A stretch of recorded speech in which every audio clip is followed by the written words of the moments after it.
Ayan, as of now, Dapat diretso ka na mag-upload. Pauwi na po kami. pauwi na po kami.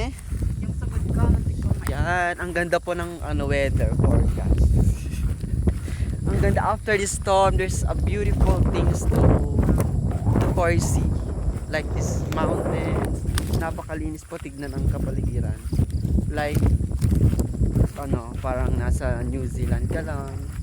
The green, mountains. This is Philippines. Look at that, yun po yung pudok. Yan yung pudok. Pudok. Yan. And pauwi na po kami. Actually, there is no,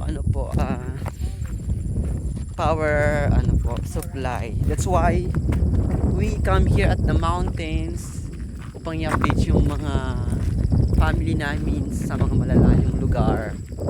And also to see yung mga poses ng mga tao, kung ano yung nangyari sa kanila. And actually, they're all good. They're all good. Yan. Ha?